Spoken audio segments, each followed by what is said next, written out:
So far, we've added 3 types of controls: the text box, the phone number input, and the email input.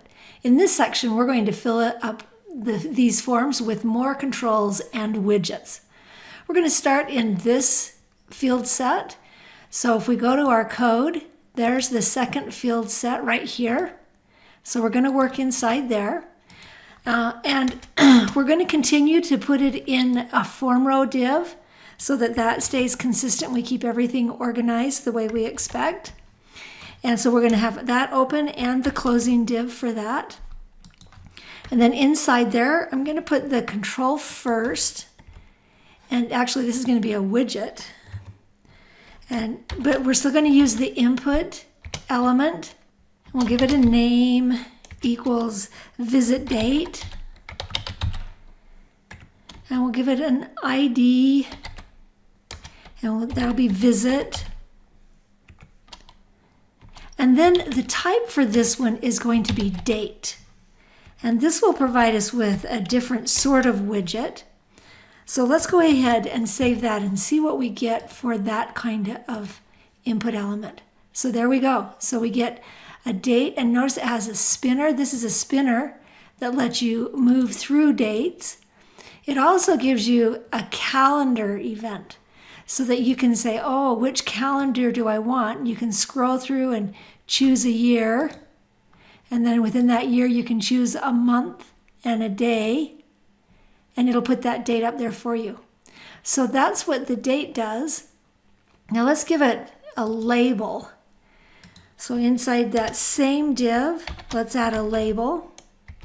And here's where we put the ID of the element we want to connect it to. So this is going to be visit.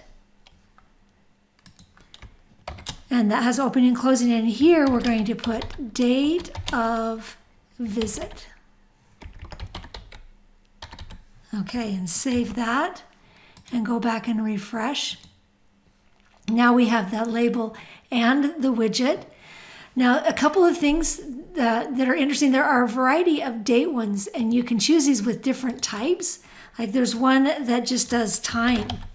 And if we save that, then we would get the time version. And here you can put the hours, and here you use the spinner to choose what you want in the hours. Here it's AM and PM, so it lets you choose the hour and the minutes and AM or PM. We can also do month, and this just tells us how, it just gives us a little bit different controller or widget. So we do that, and now it's asking for a month. And see how you can change the month there? And it also lets you do the year. So the same sort of, you can pick a year and a month. So go ahead and pick it and then pick the month, choose it, and there you've got your year and your month. So that's what month looks like. Week is a calendar, but now it adds the week of the year to it, which is, I mean, maybe sometime you would like that, to have which day of the week is this, or which week of the year is this.